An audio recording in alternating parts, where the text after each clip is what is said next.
All right, let's bring him in the house here. Let's bring him into our house. Come on, bring him in. Ladies and gentlemen, making his debut to Total Nonstop IMPACT podcast, Big Mike, the unbreakable Michael Elgin himself. There he is. Hey, Big Mike. Guys? What's going on, Big Mike? Welcome to the show. Oh, thank you for having me. How you feeling, man? How's things going? We just watched Rebellion Night 2, and hey, we didn't see any of that coming, so we want to talk to you about it. We're not going to tie you for too long. I know you got things to do, but what the hell? I mean, we didn't expect any of that. How do you feel being in the middle of all that after what we just saw? How do you think I feel? Like, I can't be happy. Can't be happy about it. Should be sitting here, the Impact Heavyweight Champion, and I know they don't call it heavyweight, but I'm a wrestling traditionalist, and we should be a heavyweight champion. And it will be worldly when I have it because I'll travel the world and defend it. But yet, Moose wants to walk out with some imitation warrior gear and act like finding a championship laying around a studio is good enough to call himself a champion. I think it was a waste of my time, to be honest. So, given that, Mike, you've been building up for this title shot for a while. We've been going at you've been going at your opponents, everybody. You've been targeted for this. You've been ready for this. This has to throw you off. Going forward. Going into next week and the next couple weeks after. Like, how do you plan to handle it when we don't have your planned opponents right now? You have the Moose to deal with that. What's all this going to lead to in terms of what's your game plan actually just to take your spot back on all this? As far as I'm concerned, I'm still the number one contender. I wasn't pinned tonight. I went through the best of 5. I'm scheduled for Impact Wrestling World Championship match, not TNA. TNA, as great as it was and as great as what they laid the foundation for us to be here now is Impact Wrestling. It's not around anymore. We're Impact Wrestling. That's the championship I'm fighting for, and I'm still number one contender. So I think before they decide that Eddie and Tessa want to show up and do what we're supposed to do, then I'll just keep beating people up and waiting for my championship.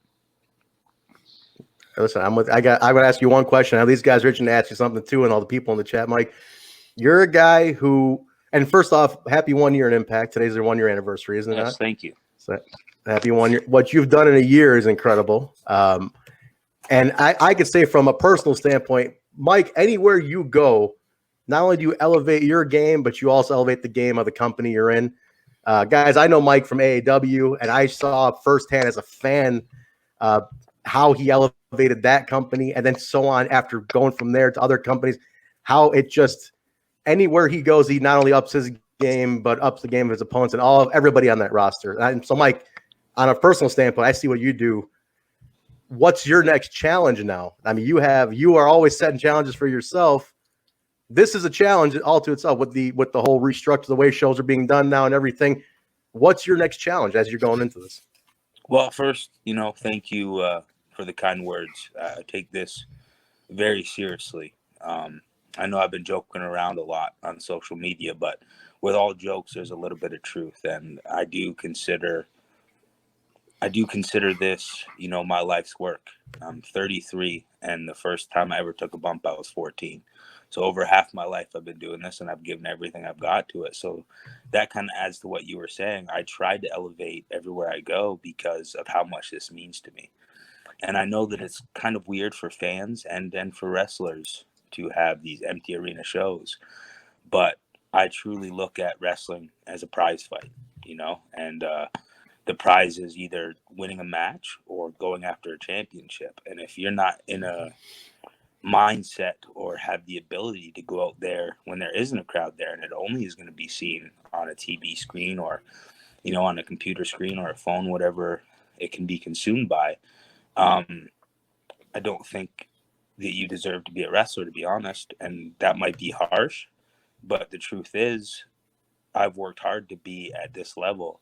And I feel that the people that I'm surrounded by should see that and work equally as hard. And as I said, I go out there, and I think if you guys, anybody that's, paying attention to this, which obviously they are because I'm seeing the comments, so they watched tonight, I didn't change anything that I do. I wrestle the way I wrestle time and time again, whether there's fans out there or not, because that's who I am. You know, I made a comment a couple days ago that when I walk through that curtain and I put on my wrestling gear and I'm out there, wrestling's real to me. You know, I am 100% Michael Elgin through and through when my wrestling gear gets put on. As a matter of fact, it happens the second I walk in the building. It's just something that I strive to be the best at, and in circumstances that have been given to us, and we have to be out there without a crowd. We have to perform at the best of our ability and make people that are watching it without that crowd reaction feel like they're seeing something special, feel like they're seeing something real. And that's been my goal ever since I started. And even more so now that we don't get that crowd interaction live, we need to have people watching on screens think, "Ooh, man, that's real." So that's my goal, and I think that's what I'm going to accomplish. Listen, man, I think you do it already. I'm going to let these guys jump in. Kyle, I know you're itching to ask Big Mike a question. Go ahead and let loose over here. No, Mike, thank you so much for coming on the show, buddy. It means the world to us. This is the biggest moment for us in the history of our podcast so far. So thank you so much. No problem. It's a pleasure. So been a fan of yours for a long time, Mike, since I saw you come out here to the Coney Island shows a couple summers in a row. Killed it there. Been a fan of yours ever since. And I've been following you throughout the years. And I just think you get better and better every year. As every year goes by, you just get a little bit better. And there's something I want to ask you. Would you agree with me when I say that Eddie Edwards is one of your best dance partners, if you will? Because every time you and him go out together, you put on just this insane, crazy spectacle of the mat. I got to see it live in person at Melrose Ballroom, and I was on this show, not lying, not blowing smoke up your ass. They can back it up. I said that you were the highlight of that show in that match with Eddie Edwards. The two of them. There was the three-way and then the one-on-one. Would you say that Eddie is one of your best partners, so to speak? You know, I would absolutely say that. And it's funny because we've had that chemistry ever since. I remember actually, you know, the matches you're speaking about, we came to the back and Tommy Dreamer had asked, "You guys wrestle a lot before?" And we only ever had, I think, 3 singles matches and maybe a couple of tag matches prior to coming to Impact together. Wow. But I remember that was like the first big match I had in Ring of Honor. It was 2011 in Boston, February 2011. And that was my first big singles match, was against Eddie. And right off the bat, I came to the back and everybody just looked at me differently because I'd only been in the company, 5-6 months. And it was a lot of mixed, like 6-man tags or tag matches because I was in House of Truth. And that was the first real time I got to showcase myself. And we just instantly clicked. And I think we have the same mentality. We both enjoy Japanese wrestling. He spent time in the Noah dojo. And at that time when we first wrestled, I'd always wanted to go to Japan and had a true love and appreciation for the style. So I think we matched right away. And then, kind of going away and him going to Impact and me doing my thing, coming back to it, it definitely showed that he's, I think, going to be one of my favorite and best opponents I'll ever have in my career. Yeah, you guys have wrestled I don't know how many times at this point. It's been like in every match, I feel just you two find something new to get us with. So it's incredible. All over the world too. You guys were in Qatar that was too. like the real art of it too, because at first they wanted to have like a stipulation on every match to try to get along each week for what the stipulation can be and kind of build it that way. And we went to bat. Like, I think the beauty about us wrestling each other so much is that we are capable of having different matches over and over again. And that's something that I take pride in, because I've seen those matches where you see over and over again, and they're way too similar sometimes. But the art form comes from being able to have different matches and have different things and have callbacks to matches that you had prior. And I think that really adds to what me and Eddie could do. And we went to bat to be like, no, we don't need any kind of stipulations on all these matches. Just let us wrestle.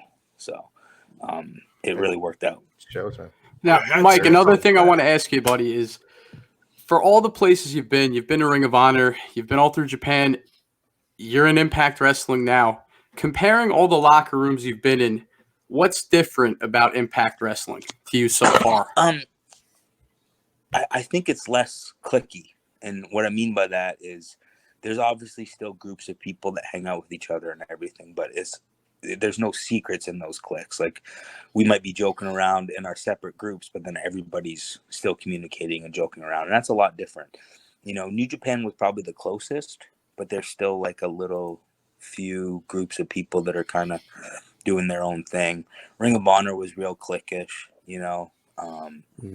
But yeah, it's just a real like family mentality, and I think we all have a bug in our ass to kind of put Impact at the forefront, because, like we've always said, like it's weird to see people who review shows for a living and they don't review Impact on the weekly basis when the TV has been phenomenal, and PWI going, oh, we don't recognize the Impact World Championship, but you recognize everything else. Like, come on, the show's phenomenal. The matches have been phenomenal. And I think that if anybody tunes in and watches, even if they just watch the people they like, if they like Rich Swann, watch his matches. If they like me, watch my matches. If they like Eddie, watch their matches.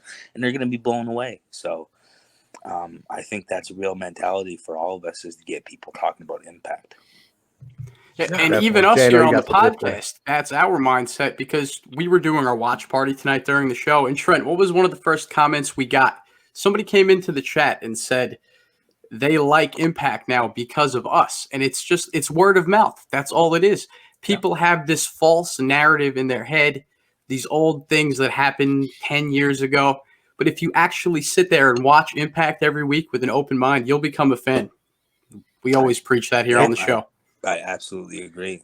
And it even sucks because the things that kind of put the bad taste in people's mouth, there was still such great talent there and some great moments, but they were just overshadowed by stupid mistakes. And unfortunately, that happens. You know, it happens in a plethora. It happens in any business, right, Mike? Like any business you go to. In all wrestling. I mean, God forbid, when I first wanted to go to Japan, nobody talked about going to New Japan. Everybody wanted to go to Noah or Dragon Gate. And now you don't see anybody going, oh, my goal is to go to Noah. And I love Noah. Being there has been fantastic. Don't get me wrong. But it's just a down period. There's down periods. Certain decisions are made that not everybody supports. And things change. I'm telling you right now, when I first started wrestling, my goal was to go to Noah. And you couldn't even talk about anybody but maybe Tanahashi in New Japan. But now it's just the landscape has changed. Everything goes through these down periods. There was a time, I know wrestling fans that I meet and I'll be talking to them. They're like, yeah, man, wrestling got stupid in 2004. I stopped watching it because WWF was lame. Like, it happens in every place, and they garner people back. Absolutely. For whatever reason, people just want to have that bad taste in their mouth. And maybe it was that when it started getting good, they were on a TV station that didn't have the best ability to be seen, you know, but they've worked hard to get back on a good platform. They worked hard to have a good roster and great people in management. And I think that is important for people to understand. No doubt.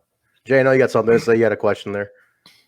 Yeah. First of all, welcome. It's a tremendous moment to have you on here. I've been with these guys for a year now, and just watching our brand grow along with Impact Wrestling, you know, new TV deal and everything. It's been quite the journey. Now, you didn't come out of this main event on top, but I want to step away for that for a moment and just focus on the bigger picture in the backstage area. How was the atmosphere with everybody coming into this event? I know these are some scary times. Did you kind of lean on each other? Did everybody come in with something different? Can you talk about that? Well, first, you know, they took safety precautions. You know, we had to answer all the typical questions of somebody getting tested for the COVID-19. They took our temperatures and all that kind of stuff every day and constantly to make sure everybody was okay. We got food, but it was all individually bagged, like all that kind of stuff. They took every precaution they could. So the company Impact really took care of us. And I think what's going missed is we weren't told to be there. We were asked if we would come. So it wasn't mandatory. It wouldn't have affected anything if we didn't show up.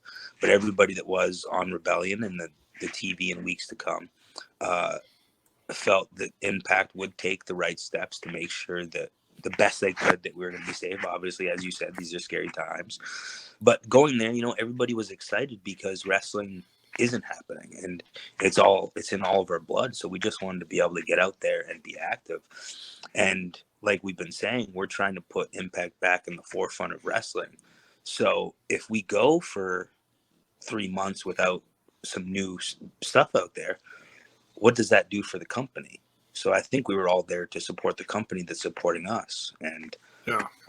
Everybody was, you know, high spirits, to be honest. Obviously, it's a rough time and everybody's dealing with things differently and it's difficult. But being able to have that little bit of normalcy that we're so used to being around each other in the locker room and being able to do what we love and being able to do that, it was just a kind of a great break from what's going on in the world.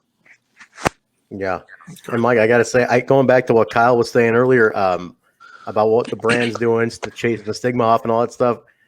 I feel you guys, this current roster, and I've worked with a lot of, you know, via AAW and stuff and yourself. I just know the mindset of you guys, and you could probably, you actually attest to this. You guys are such a hungry group of people that your goal, and I know I see it in your performances.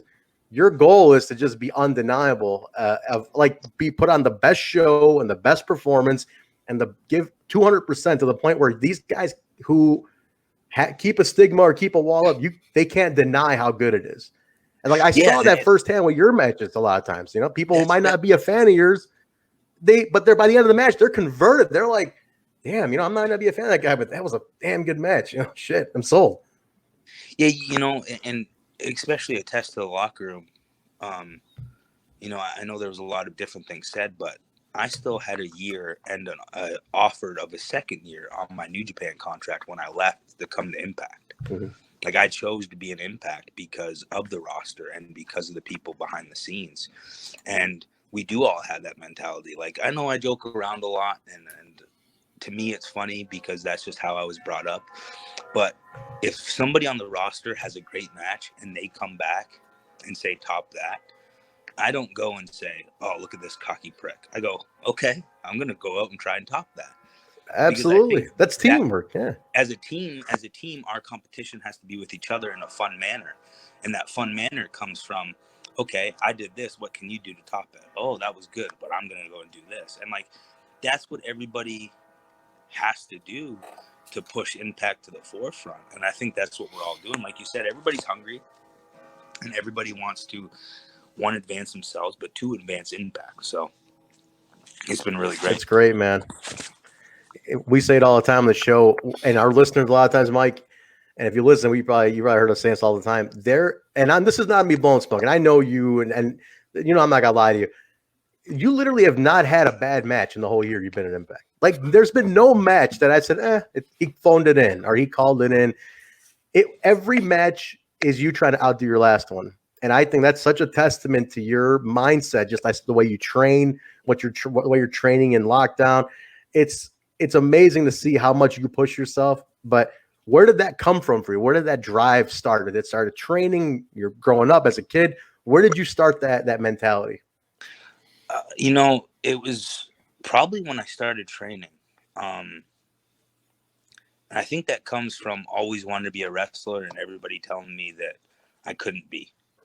You know, I was too small or I was too obese or I was too this or too that. And then finding a training school and not being the trainer's favorite student and always them picking somebody else. And that put a real chip on my shoulder. And then when I started having matches and people started to appreciate them, I always looked at it as I never know when my last match is going to be. You know, God forbid something happens in the ring. God forbid that I have a show and have to drive 8 hours after the show to make my next one and a car accident happens or a tornado or some kind of disease, whatever it is, you never know when your last match is going to be. So the one night I call it in and have a poor performance might be the last time that I'm ever in a wrestling ring. And I couldn't live with myself if the last performance was subpar. So I can't do that. I can't turn it off. I remember doing a show in a little mall. I'm sure you guys saw it. It was I think it was one of the Twitch specials, and I had a 4-way. And yeah, I remember that they're one. like, oh man, this That is was the one we small. kept joking about the Nitro first episode. Yeah, Like, oh, it's and they're back in like- the mall. And they're like, oh, it's a small show. It's this. And right off the bat, I said, it doesn't matter. We're supporting the company. It's going to be seen. We got to just kill it. And everybody right away just goes, you're right. Like, we got to kill it. And then we went and had this ridiculous 4-way in front of not a lot of people in the mall. But again, that wasn't our fault because we were going through a local promotion to promote it. So I'm not trying to downplay Impact's audience. But you know what I mean? People were going to see it, whether it was 5 people or 10 people. I want to go out there and have a great performance because, like I said, you never know what's going to happen. So you just got to go out there and have the best matches you can constantly have because, God forbid, it could be the last time you're in a ring. It's true, man. Jay, I know you got something else you've been wanting to ask. Anything else you want to throw at Mike here? Oh, Well, just we got the listeners in the chat there. I put it out there. A couple of questions for Big Mike here. We'll put on screen before he gets out. Jaybone, you can take over. But Okay. Mike, if you don't mind, the people, your fans in the chat room, they all would like to ask a couple questions. Can we get a quick Q&A with you? Yeah, of course. Awesome. All right, cool. We'll tie it. I know, hey, the way you've been training, Mike, I've been watching on. You're inspired me. I think I tweeted you. I was like, I live in a condo, and I'm like, I'm watching him train. And that awesome ass man cave you got. I'm like, I live in a 1-bedroom condo in the city. I'm like, I'm buying a house. That it literally inspired me to buy a house. And I'm like, I want to have a man cave with weights and all my shit on the walls and all that, like that cool big ass TV, and just go there and just lift. The big all Impact day. banner. I like that too. The big banner you've got. I do like that banner, Fucking Mike. sick, man. I gotta get that. I gotta get one of those There you banners somewhere. All right, go ahead. We had some questions in here. Let's go. Psycho Sid Bones.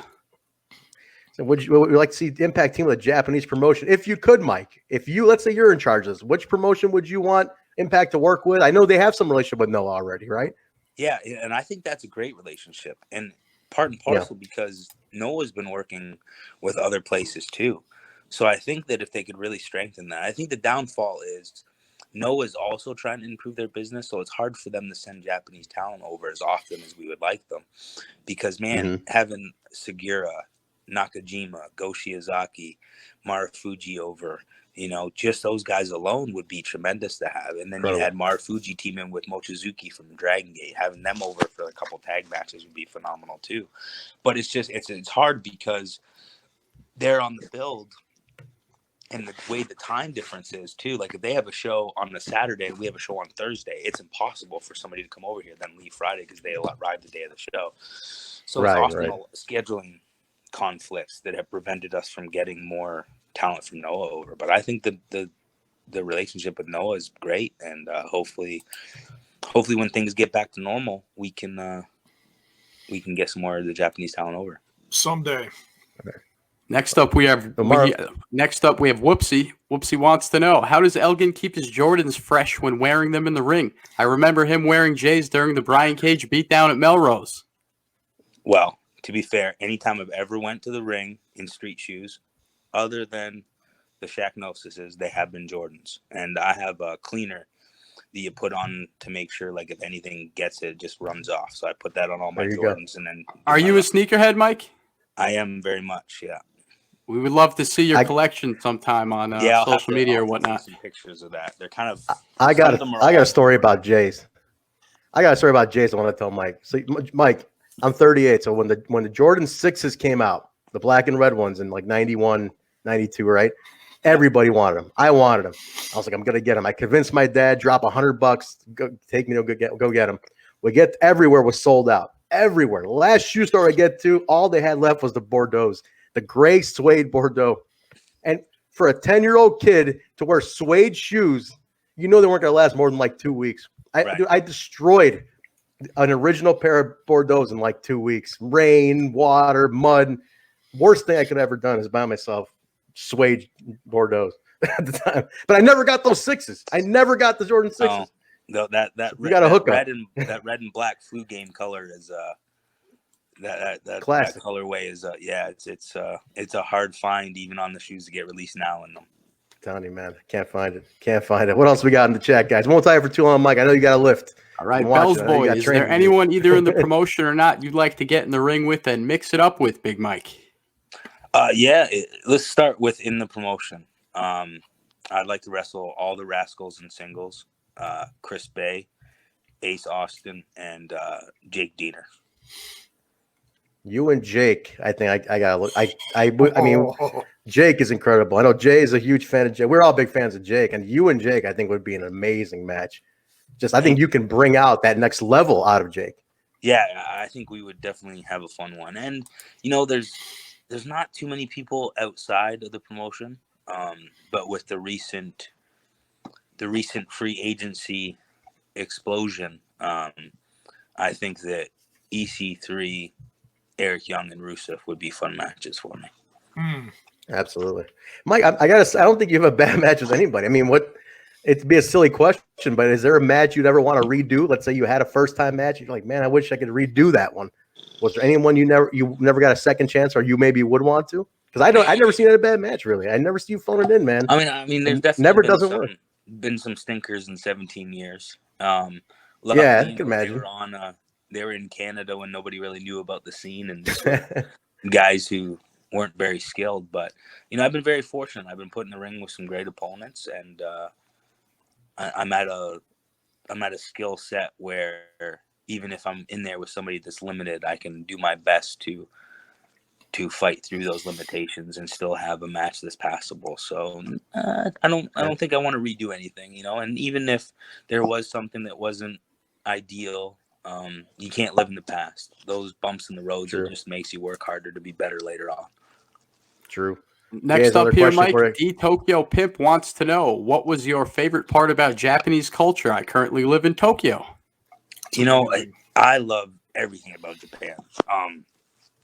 If my son had been old enough to make his own choices and he would have agreed, I would have loved to move my family to Japan. Just everything about it. The food, the city is clean.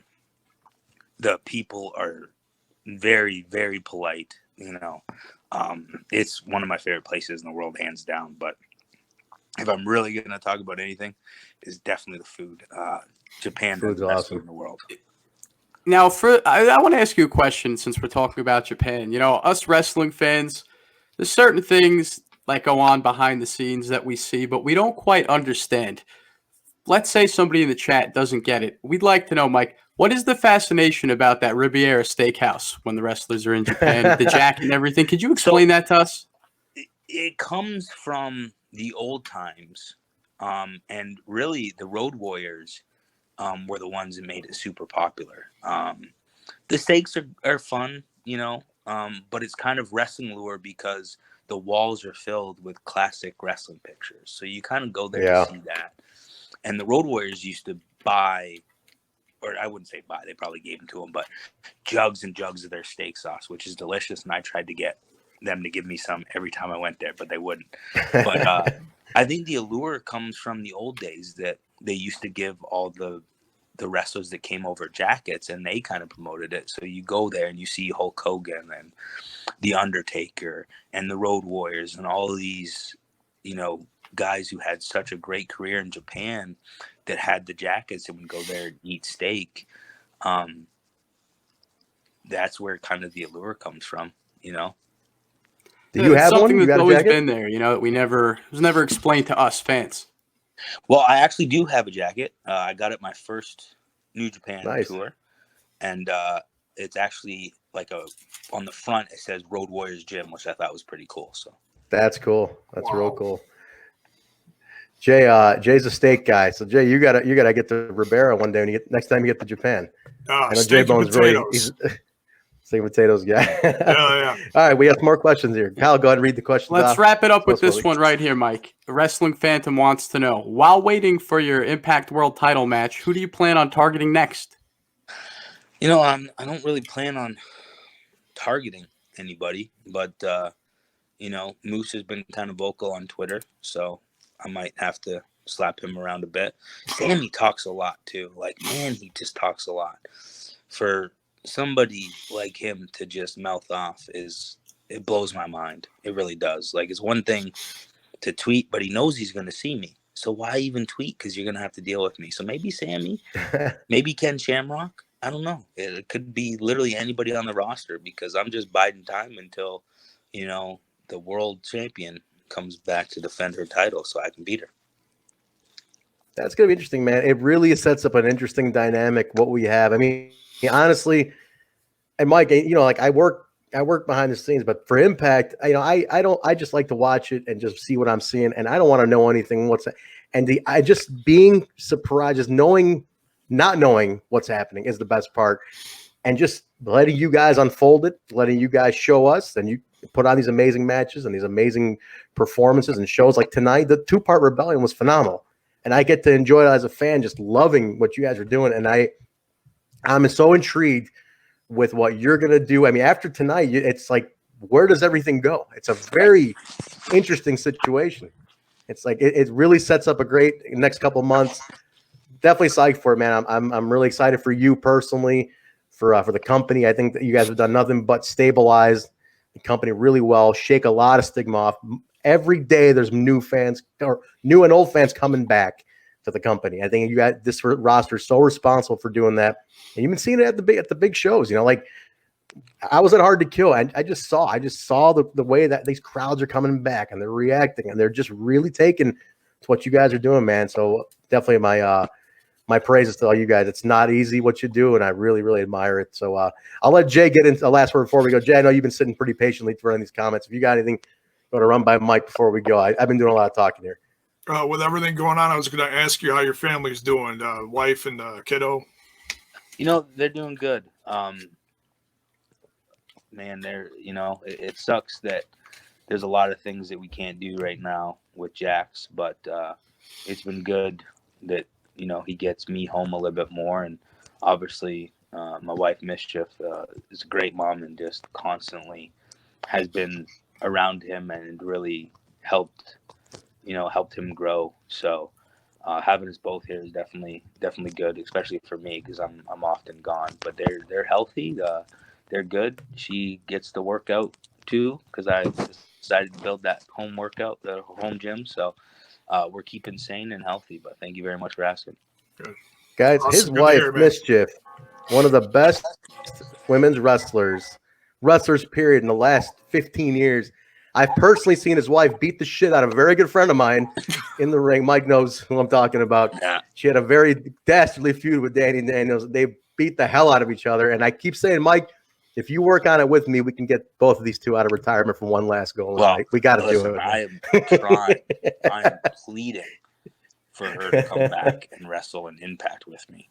I'm not going to stop asking. Yeah. Keep doing it. Look, I think a lot of these kids watching, man, they don't know. They don't know what she did at a time when it was very challenging for women's rosters to get over. The things she did on the scene, to this day, I think she paved the way for a lot of the girls out there right now. I wholeheartedly agree with you. Like, I was a fan of her matches before I have even met her. When I started wrestling, I was watching a lot of tapes, and I would watch Ring of Honor and IWA Mid-South religiously. And I always thought she was a blow-away performer. So I really hope that I can get her back to wrestling just for a little bit. Keep trying. Just give it 1 year. At least give me bit. 1 year. We'll get you an Impact for a year, and then we'll be good. I'd love to see There you her go. and Daisy Hayes come out of retirement. Is those two, I remember on the Mid-South tapes back in the day, they had like a lot of matches together, and those are the ones that stick out in my mind. Yeah, absolutely. Does Daisy live in Japan? Somebody was telling me, Mike, did you cross paths with her in Japan? Is she working out there? Like what? What's the deal? Really don't know. I haven't spoken to her in some time. So I'm not. Somebody told me recently. Somebody told me recently she moved to Japan. I don't know. Maybe you crossed paths out there, someone you were out there, but unfortunately not. So these are the guys in the chat. These are some names that you guys aren't familiar with. Mischief, Daisy Hayes. Go look up Mischief. I'm telling you, the things you see on TV today, women like Mischief paved that road for these girls, man. It was very innovative stuff when it was very hard to get noticed as a women's wrestler. Very dominated rosters at the time. She was definitely one of the trailblazers, man. Mike, before you go, can we get one soundbite from you? Tell the listeners who you are, what they're listening to, what they're watching. Yeah. Hold on. Sorry, 1 second. Okay.